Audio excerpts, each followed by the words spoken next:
Nina es una peruana que vive en Madrid y una mañana haciendo la compra en el Mercado Maravilla se encuentra quien cree que es Bárbara.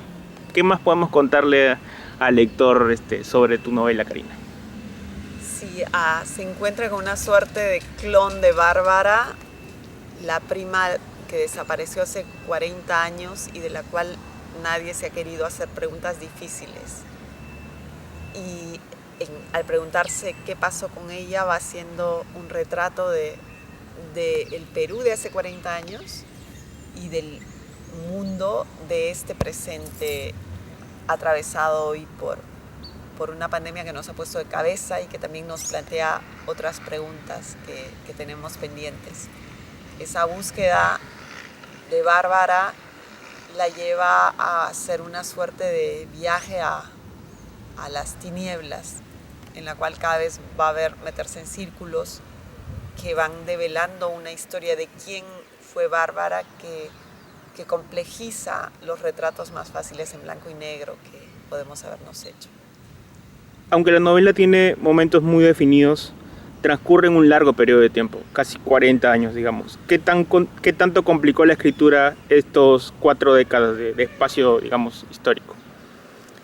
Creo que es un diálogo entre esos 40 años, el año 79 hasta el 83, esos primeros años de turbulencia con el surgimiento del Sendero Luminoso y el conflicto armado interno, y este presente también caótico. Entonces, ese diálogo entre un caos producido por la violencia y el terrorismo y otro caos que es de tipo sanitario, pero que nos ha revelado tantas carencias que seguimos arrastrando, digamos, enlazó bien.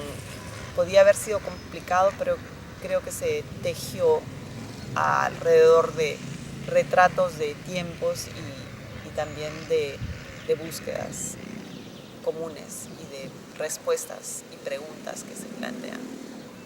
¿Qué crees que une y qué crees que separa a esta novela del resto de tus obras, Karina?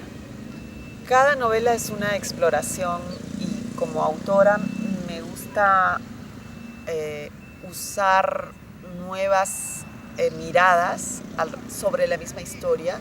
Y en este caso también hay como 3 voces. Hay una voz principal y luego hay otras 2. Entonces la exploración en el lenguaje, en el estilo narrativo, creo que enriquece. No dejamos de aprender como autores ni de explorar, y esa exploración es en sí misma un viaje y motiva mucho a desafiarse a una misma, ¿no? Es decir, a no presentarte siempre con las mismas formas.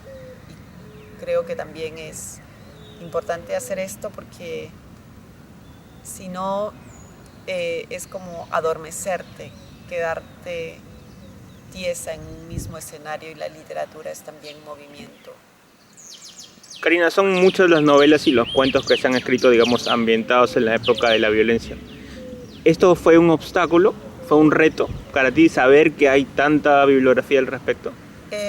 No, porque creo que es un tema que revela un trauma que seguimos arrastrando como país.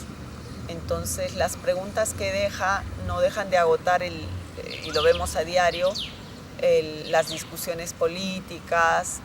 El terruqueo mismo es un síntoma de que las preguntas, tensiones y heridas de ese tiempo siguen presentes. Entonces abordarlas desde la literatura es algo que de algún modo se inserta en toda esa discusión.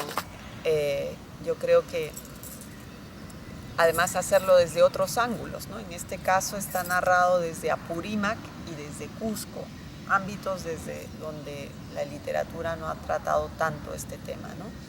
Pero creo que aun cuando la violencia política tuviera su epicentro en Ayacucho y Huancavelica y se hayan escrito más novelas desde ahí o desde Lima, el tema no está agotado, ¿no?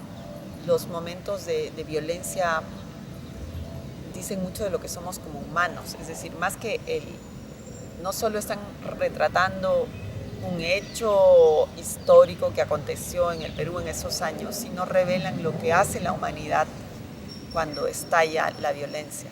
Y entonces ese diálogo permite hacerse preguntas que nos hacemos los seres humanos. ¿Por qué? ¿De dónde sale la violencia? ¿Por qué podemos actuar como héroes, como cobardes o como delatores? ¿Por qué gente que te podía haber parecido medianamente buena, idealista o neutral, simplemente un ser humano cualquiera con sus luces y sombras, puede devenir en un monstruo en un momento dado, o en otros casos también pueden surgir heroísmos pequeños y grandes en situaciones tremendamente difíciles? Entonces esas son preguntas que la literatura siempre se ha hecho, como la propia filosofía y el propio devenir de la humanidad. La contraportada describe la novela como un policial, pero también tiene historia, también tiene drama tu novela, ¿no? ¿Te parece que es incorrecto, digamos, encasillarla solo en un policial? Tiene muchos elementos. Tiene el tema de la búsqueda implacable, de saber qué pasó, digamos, tiene esa tensión permanente a lo largo de la novela. El tema del crecimiento del personaje, ¿no? El personaje que va, la pérdida de la inocencia, el final de la inocencia, es el otro tema, y el de cómo establecemos relaciones con secretos y silencios, ¿no? A nivel familiar y a nivel colectivo es probablemente el otro elemento fuerte que atraviesa toda la novela. Finalmente, Madrid está presente en la novela, ¿no? Madrid en pandemia también, ¿no? ¿Cuál es tu historia con esta ciudad? No es reciente, ¿no, Karina? Bueno, he vivido muchísimos años en Madrid, desde los 90 hasta inicios de este siglo, y luego por lo mismo es una ciudad que es como mi segunda casa, a la que siempre he vuelto. Entonces esta vez yo tenía planificado antes de la pandemia que Madrid, como parte de mi vida, de mi historia personal y literaria, apareciera desde ese presente, pero claro, ese presente cuando yo escribía era el 2020, entonces necesariamente al Madrid que yo conocía se le cruzó en la novela el Madrid de la pandemia, que en los primeros meses fue tan severamente golpeado. Una ciudad muy, muy golpeada en esa primera ola. Así que eso también entró.